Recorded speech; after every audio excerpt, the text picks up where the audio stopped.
Friday, so we all wear the same colored Fidelity Bank blue. What's you are quite the sports fan, from what I understand. Correct. How many times have you been to this ball game?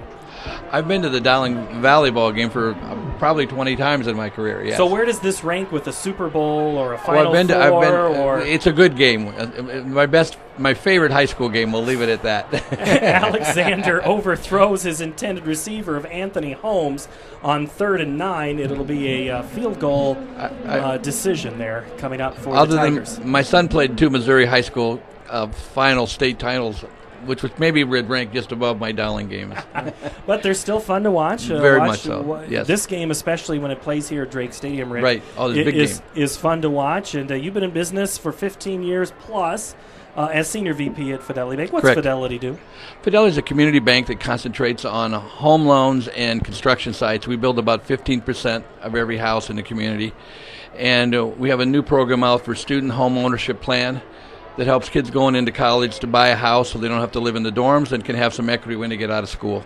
3rd and 9 from the 23. Alexander rolls out. He's going to keep it, put a move down, and get inside the 15, almost to the 10. Whoa. And close, and will get a first down and extend the drive for the Tigers.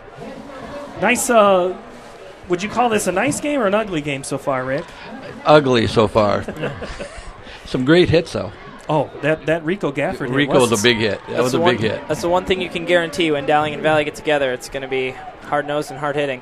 1st and 10 from the 13-yard line. The Tigers are moving. This drive started inside Dowling territory back in the first quarter as we begin quarter number 2. No score, 11-31. Paul Yeager alongside Billy Battistone. Seth Drury is here. Handoff Mason around the right side. JoJo Jock goes for a ride as Mason takes him.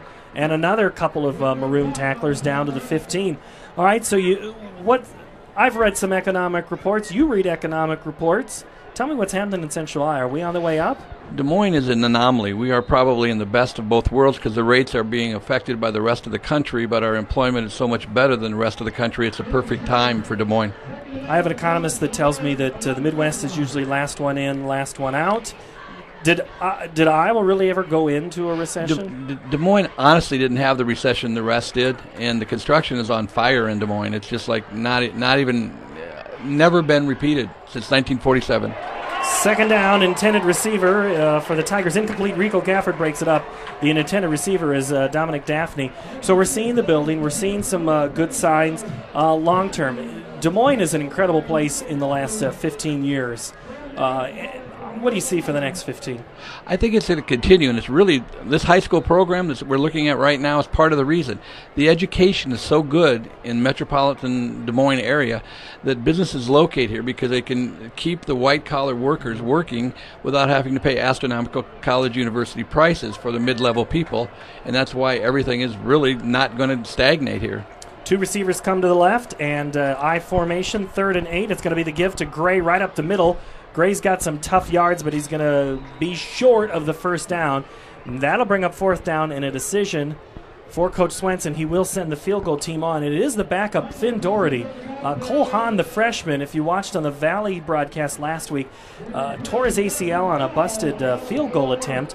It was a run to the far side of the field. He was tackled by the Waukee player, tore that ACL, and unfortunately that happens. This will line up to be about a... See, ball is going to be spotted at the 14, so it's a 24-yard field goal for Doherty, the senior. The snap, the hold, the kick is up. It's a low liner, hits the goalpost, and bounces in. Unbelievable. Wow. 24-yard field goal is good by Finn Doherty, and the Tigers strike first with 3-0 at the 9:58 mark here in the first quarter. Let's go down to the sideline, let's go down to the sideline, and Seth. Not pretty, but it went in, Seth. Yeah, the special teams game so far tonight, it's kind of been all over the place. We've seen some booming punts, we've seen some shanks, and now we see some off the uprights there, but bounced the right way for Valley there.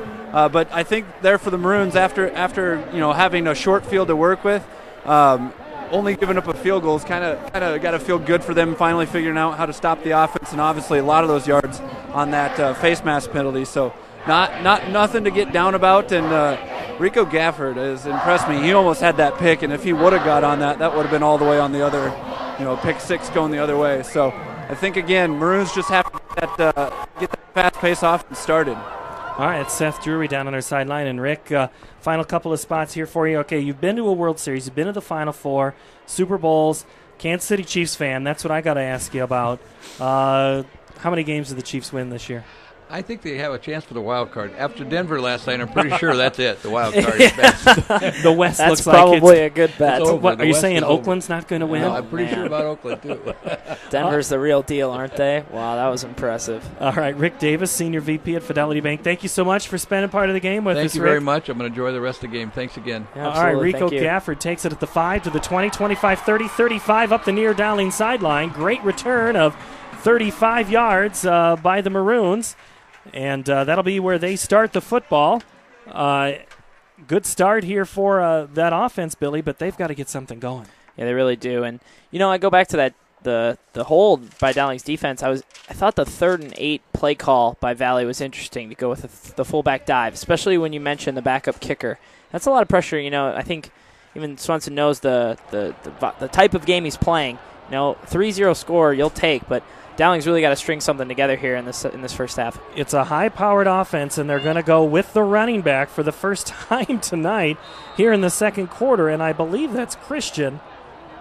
Or is that Dowell? That is Christian. Nate Christian gets the handoff, and I believe that's his first carry of the game. It's been all Boyle or passes so far. So not a lot of different Maroons have touched the football. No, and they're going to have to, they're going to pick this speed up, but they're going to have to get everybody involved. Rico can't do it all himself. One receiver left and right. It's going to be a handoff up the middle, and a good run by Christian. 6 foot, 200-pound senior, 10 carries last week for 67 yards.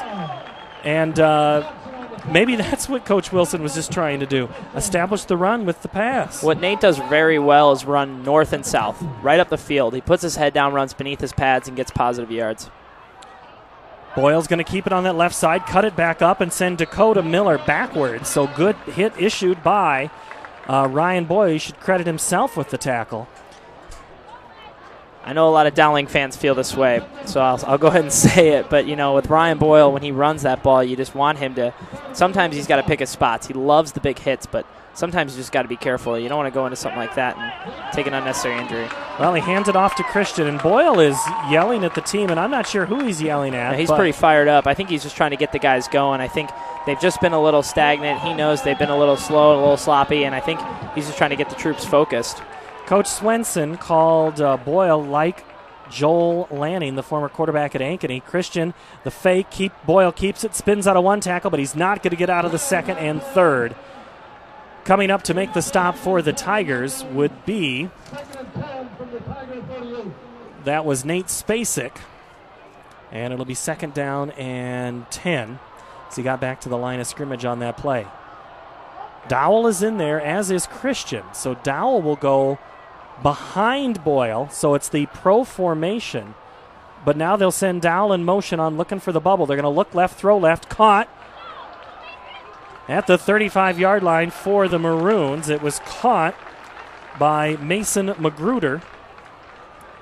Do the kids say Magruder? I actually have him in class, and every single day when we take attendance, I make that joke. I don't know how long it's going to be able to last, but I laugh every single time. So it's all about me in my classroom, so I'll keep making that joke. Hand off to Christian off the there left he side. goes. Big hole! Christian's going to go all the way to the end zone, and the Tigers are going to no longer have the lead. The Maroons strike back. A 31-yard touchdown run for Nate Christian. It's 6-3 pending the extra point.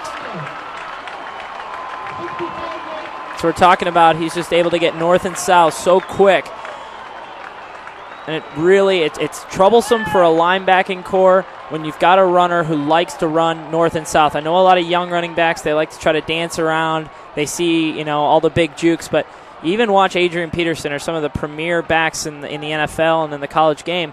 It's all about running north and south. If you can get north and south, you can really cause some issues for defenses. Nick McClellan on the extra point boots it up and through, and the Maroons take a 7-3 lead here on DowlingWebcasting.com, which is brought to you by the Tax Doctor, Des Moines' only affordable professional alternative, family-owned in Des Moines at origtaxdoctor.com. That's taxdoctor.com, and also by MetaBank, proud supporters of West Des Moines student athletes, families, fans, and friends. Member FDIC. Discover the very best mobile banking for you at metabank.com, and also Triplet Office Essentials. Family owned by the Triplet family in Central Iowa for 2 generations, supplying office essentials, printing 7 promotional products, interior solutions, and more at triplets.com. 31-yard touchdown run by Nate Christian. The extra point by Nick McClellan is good. Maroons lead the Tigers 7-3. Let's go down to the sideline, Seth Drury, and see what he thought of that drive. Seth? Thanks, guys. I think Boyle, I know you said he was kind of yelling at people, but I think honestly he just wanted to pick up that pace. I think you can feel when the momentum's going and the offense started to finally run a little bit. And one thing, obviously, his passing hasn't been quite where I think he wants it to be on some of his throws. But the one thing he's done, especially on that drive, on his fakes, a couple of those, especially on that last play, holding that ball really as long as he could until finally getting a read on that defensive end, and then obviously up in the middle, Christian was able to pretty much just run right up the gut, untouched, and until pretty much in the end zone. So obviously not quite getting the air attack they wanted to, but anytime you can run up the middle for 31 yards pretty much untouched, I don't think you might go away from that for a while. Seth Drury down on our sideline tonight, back with us after last week. But he's on the traveling crew. Billy is our new guy in, not really new, his second year here on this broadcast. And I know a couple of people are looking forward to you. Say hello to the family that's watching tonight as McClellan gets a boot into it. It's short, and I don't know if the Tigers realize it's there. That's a free ball, and it's still loose right in front of the Dowling bench, and it's going to be, if the Maroons have any say in it, their football. No signal yet. And if it doesn't, man, those officials are going to have a hard time sorting it out. 25 Dowling players around the pile, so we've got them outnumbered. No signal yet. That is quite the scrum in the middle as they're trying to decide who it is, and they're going to say it is Valley. Lost the ball, so it'll be Dowling football. Not meant to be an onside kick, but they got the same result. Seth, that's right in front of you. You know, I'm not sure. I think it might have been the plan, because right after he kicks it, Dowling coaches on this side go yelling, go get it, go get it. I mean, they might have known, but that was perfectly right at the sideline, just short. And I think at first the refs were trying to make sure the ball didn't go out, because it popped out a couple times. I didn't quite catch the Valley player who jumped on it at first, but sometimes you try to jump on it and then it still popped out. And then a Dowling player did come out of the pile with the ball, but they still talked after a while. Obviously, big momentum shift after the touchdown. See if they can't open this game up a little bit. Seth, how close were they to the sideline there? It looked like they were right on the line. They were right on it, and I think that's the refs. They wanted to make sure the ball didn't go out of bounds, because obviously in that case we've got a legal procedure. No possession really had been taken yet. So they were right on it, but they determined Dowling had the ball. Chase Dowell says if Nate Christian can run for 6, I can try to do the same. Almost a 10-yard gain for Chase Dowell. He gets up to the 20-yard line. Pickup of 8 on the play. Actually 9. 2nd and 1. Ball at the 20. Here comes the no huddle. 2 receivers to the left, 1 to the near side. Boyle in the shotgun. Gives to Chase again up the middle. And Valley makes the stop, but not until.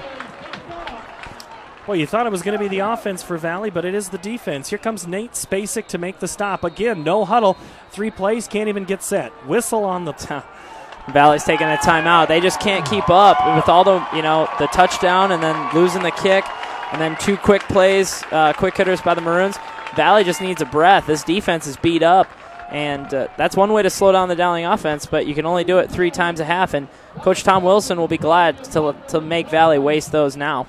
DM Webcasting is brought to you by Scribbles Software. K-12 records management made simple. Best of all, it's free to the district. See us online at scriptsoft.com, and also by Solar Loan and Sales, Des Moines' oldest unique loan source. Sam Corey, proprietors, on the web at solarpawn.com. And also Triplet Office Essentials, family owned by the Triplet family in Central Iowa for 2 generations, supplying office essentials, printing 7 promotional products, interior solutions, and more at triplets.com. 7-3, Dowling leads this football game here as we are in the second quarter. The Tigers struck first on a 24-yard field goal by Finn Doherty. 31-yard touchdown run by Nate Christian made it 7-3 here and as soon as the scoreboard comes back, the clock 7:01 or 7:07, and Boyle goes under center, sends a man in motion. They go to Nate Christian off left tackle, and he hops up. for another few yards and enough for a first down. Spacek was there also. Stifle and Colson. Coming up at halftime, we'll talk with Angela Connolly and also Rush Nigel. Rush with the Iowa Sports Connection and Angela with the Polk County Board of Supervisors. It's elected officials night. You got to be on your best behavior. It will be, Billy. They'll make rules and send you somewhere else. Sounds good. You did just sit straight up. Thanks for the heads up. I'm glad you said something now. 6:31, and again, that offense just keeps on moving. Chase Dow was just on the sideline getting some attention from some of the coaches. I don't know if it was extra coaching, if he was just tired, but he's back in now with this handoff. He's going to the right, and it's spread out by Dakota Miller. Now, last week, the Tigers did a lot of blitzing against Waukee. This is a spread hurry-up is hard to blitz. Is that right? It is, but Valley is an aggressive defense. That is their style of play. So I don't think they're going to change that all too much, but you do with blitzing. You do run the risk of just getting beat with some play action, and especially with a quarterback like Boyle who can scramble. It's risky, but Downey's bringing in the field goal unit to try to make this a 7-point game. Ball is at the 26 for Nick McClellan. His holder is Brandon Morrow. The snap, the kick is up. It's tall enough, and it is good. So Dowling tacks on 3 more to make it 10-3 on the 26-yard field goal by Nick McClellan. It's not a touchdown, right, is the obvious point to make, but with the recovering the kick, you'll take 3 points, especially in this kind of game when you know it's going to be tight down the stretch. 3 points is 3 points. But I know that the Dowling offense, the way they were kind of slicing through the Valley defense, that timeout really kind of threw Dowling's rhythm off, and Valley was able to kind of reassess themselves, take a quick breath, figure out what they wanted to do, and they were able to hold Dowling to a field goal. DM Webcasting is brought to you by Central Financial Group with offices across Iowa. We help clients prosper and achieve financial security by delivering quality products and services with the highest level of professionalism and integrity. Central Financial Group, where you belong, on the web at centralfinancial.com. Paul Yeager, Billy Battistone, Seth Drury, Ramel Slaughter here with you at Drake Stadium. Ramel keeping track of some of those stats. He's also trying to do some scores as well. Ramel's always working hard. We've got all sorts of things happening here at Drake Stadium, and it's full on that far side of the field, Billy, from about the 30 to the 30, 25-25 on the Valley side. A lot of sporadic seating from there on that horseshoe on the backside to the back straightaway, and then you get to the finish line here, and it is solid maroons from there all the way back. From there all the way back. I mean, there's not a hard seat to be found on the straight side of this field. Low lining kick again by the Maroons, and it gets by the return guy for Valley. Goes into the end zone. I'll tell you what. Trevor Bell's lucky that thing had a lot of momentum. Otherwise, he's going to be back at the 1. That almost works out better for Valley as opposed to trying to field that kick, at the 5 or 10 yard line. Let it just roll into the end zone, take the ball to 20, and lick your wounds and move on. Get your offense on the field. So the Tigers have not been on the field last possession because it was a special teams situation. But the Tigers come out, and it looks like new quarterback. It's going to be Legrone. So not to say that Alexander wasn't playing well. They're just giving Legrone a chance to play here. He is under center for that snap, and there was motion. Looked like it was on the left side of the offense. False start. That sometimes happens when you bring in a new quarterback in the middle of a game. Even sounds minor, but the offensive lineman can get in a rhythm with the cadence, and you bring in a new voice. Sometimes that can be an issue. It'll be interesting to see if this changes Valley's overall game plan against the Maroons, or if it's simply just a personnel shift. I formation for the Tigers behind Legrone. One receiver left and one receiver right. They go to Gray on the other, or fake to Gray. Legrone keeps it, gets back to the line of scrimmage, the original line before he is tackled. Legrone can run. JoJo Jock getting in a little extracurricular discussion. We call that after class time. Yeah, he's, that Dowling team, they do have a lot of attitude, and they don't like getting pushed around, and you like that on defense. Grant Bossum, Adam Jack, Jeff Motz, they like that about this defense, that they don't like getting pushed around, and especially after the play. If you push a Dowling kid after a play, they're going to let you know they didn't appreciate it. Dominique Daphne comes to the near side. Holmes to the top. Gray and Mason behind. And it's going to be a passing situation by Legrone. He throws it downfield, and it's caught at the 40. Caught by the Tigers, tight end Sam Hartman.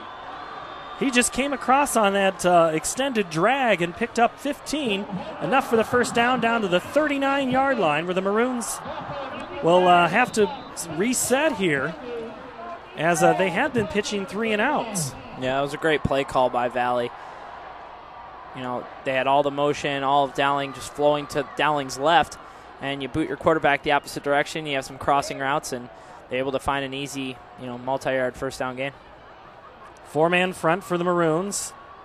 Legrone barks out the signal, gives it to Mason around the right side. He's trying to get to the outside tackle. They spread out that play just enough. Looks very similar to the play that Mason scored the touchdown against Waukee last week. That you don't have many plays to score touchdowns on 3rd and 9. If they were, you'd run them on 1st and 2nd down, any coach would tell you, right, Billy? Absolutely. I watched that highlight a couple times, and really it was just a simple zone play. And Waukee missed a couple tackles, and he's so explosive.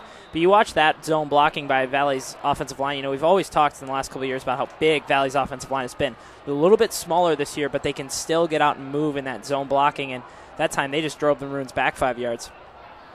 Legrone under center. He's a tall, athletic quarterback. Throwing has been a challenge for him, and he's going to come out to throw it, and he does.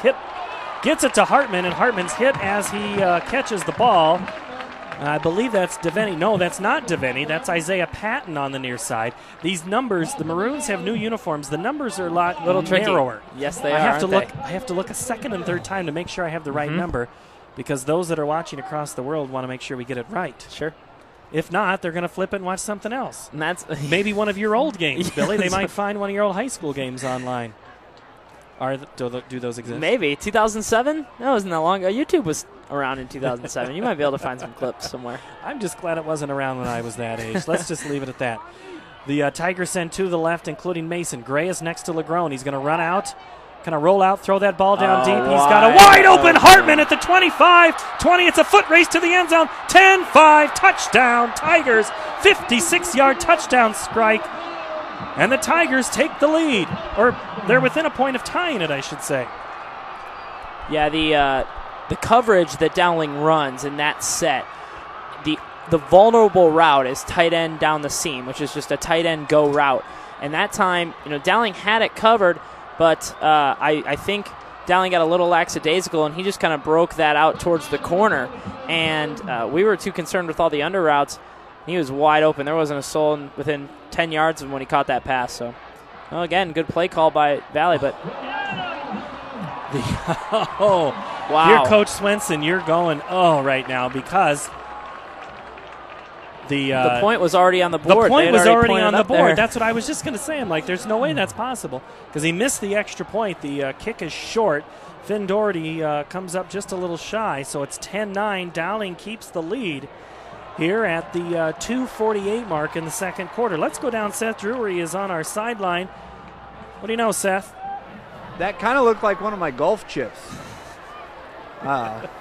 Or I guess one of my drives, more like it probably. He got well underneath that one. I don't know if they didn't have a chance quite to practice how he likes the ball on the tee, but Finn Doherty, a senior, I don't want to give him too much of a hard time, because he did make the saving tackle on the last kick return on Gifford. He knocked him out of bounds, so at least he did do that, but that could be a huge difference maker in this game going back and forth here. What about the passing situation there? We know that Legrone's not the most accurate, Seth, that he got a wide open. It's hard to miss when you got a guy that wide open. Yeah, Legrone in warm-ups, I noticed he didn't quite have as much zip on the ball, but he's been accurate tonight so far. But then again, that one was still on the money, even though Hartman was so wide open. Obviously, good change of pace there for Valley. Missed PAT makes it 10-9, and the kick is taken at the 2-yard line by Chase Dowell. He's at the 25-30. He's got a lot of room. 35-40, 45-50 into midfield and into Tiger territory. Great return of 51 yards by Chase Dowell, and that's a way to change momentum back. Absolutely. The Tigers, that is 2 times tonight on special teams. They have not had good coverage. The Maroons, great special teams. Special teams is always the wild card, and Seth talked about it, that special teams were pretty hit and miss in that first quarter, and as teams started to settle down, I think you see that Valley is hurting a little bit more on the special team side of the ball with the loss of the kicker and then not being able to cover the kicks as well as they'd want to. That could be a real advantage for the Maroons in the long run on this game. Boyle is in the shotgun formation. He's going to keep it the whole way, and he is going to be tackled by Parker Hinkle. Hinkle comes in to make that stop at the 2:28 mark, 10-9. The ball's at the 44.5.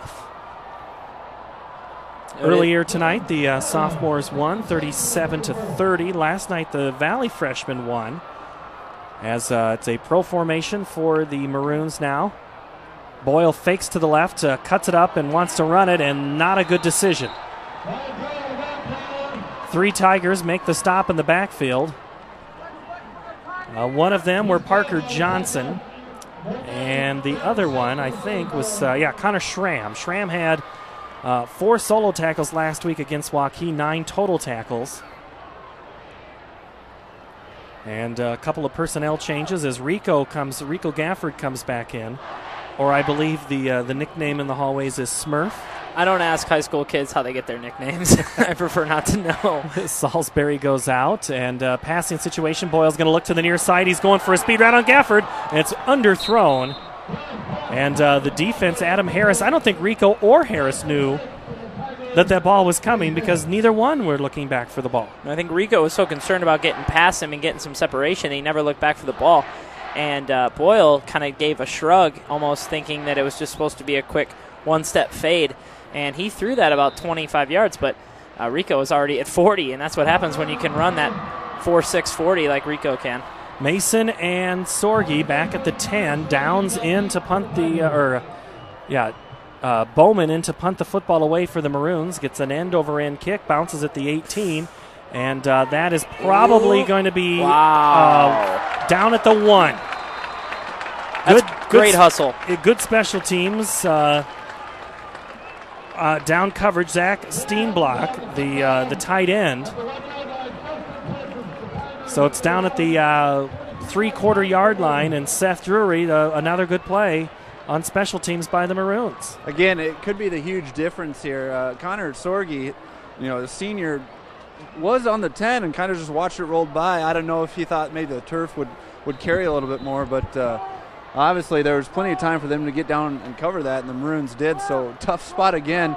But again, at least Valley's defense held after that big field position. But tough to be out of your own end zone, and it looks like LeGrone's back out there after his big touchdown drive, so we'll see if the Maroons can contain him this time. Look for Gray or Mason to get the ball on the 1. The Maroons have 3 timeouts, so Valley has to run a play with some positive yards. They go to Mason off right tackle, and he gets 6 yards, and Coach Wilson is going to take a timeout here at the 1:05 mark. 10-9, Maroons lead the Tigers.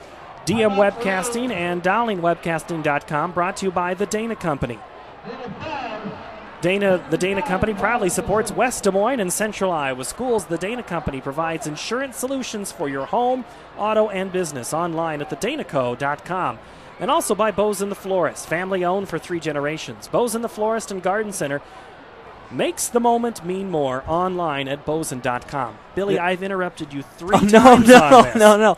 I was going to say... You need to say hello to your family and then tell me the next thing. Yes, well, my mom and my dad are watching back home in Chicago. My grandmother is watching in Maine. My sister goes to Drake. She was going to come to the game, but, no Dowling or Valley friends interested, so she's in her dorm watching. And my mom is turning 50 this week, so a happy birthday to my mom. I love her. She's been out a couple times, and she's been to some Dowling football games. She's a big Dowling football supporter. She follows the Facebook, and she's great, and I just wish her a happy birthday. I hope she has a great week. And now I was going to say, Seth said it, but when Sorgi let that run by, Seth, I saw exactly what you did, and he got quite the talking to from some coaches on that sideline after he came off the field letting that punt roll. LeGrone, snap of the ball, hands it off to Mason, who takes a hard hit, and he's close to the first down, up to the 10-yard line. And I would imagine the Maroons will take another timeout, and they do. 59 seconds. It's now gone just under a minute. The scoreboard clock here switches to the time left in the timeout, not leaving up the game clock. I guess this would be the Coach Ferentz moment at Iowa where you're saying, I don't want to see the replays or anything. I need to see the time and the temp, and I think he wants traffic up on that Hawkeye Jumbotron too, doesn't he? Yeah, I'm not sure exactly what Coach Ferentz is looking for, but Tom Wilson's just thinking if we can pin Valley back here and get the ball back in good field position, that works. I think if Valley picks up another first down here, I think Coach Wilson will be very content with the clock running out. But on 3rd and 2, he has some faith in his defense here. They might be able to get a stop, use that final timeout, and try to get the ball back into Boyle's hands, see if they can't pick up 20 yards or so and kick another field goal. Coming up at halftime, we'll have some statistics. Ramel Slaughter working on those next door to us. And we'll also talk with Angela Connolly. And I thought looks like Father Kautsky's sitting down there too, ready to go as well. Here. Oh, see, are you more worried about the legislators? I'm not sure who concerns me more in this booth right now, the legislators or the priest. Sounds like a really bad joke for me. So, I might have to step outside during halftime. We may do that. Lagrone on 3rd and 1, handoff to Mason. Mason tries to make one maroon miss and cannot do it. Could not escape Jason Bowman, and the Tigers are going to have to punt the football with 55 seconds to play in the first half. DM Webcasting and DowlingWebcasting.com are brought to you by KHI Financial Solutions. They're our game day sponsor, providing financial solutions for health insurance, life insurance, financial products, and more. Visit us on the web at khissolutions.com.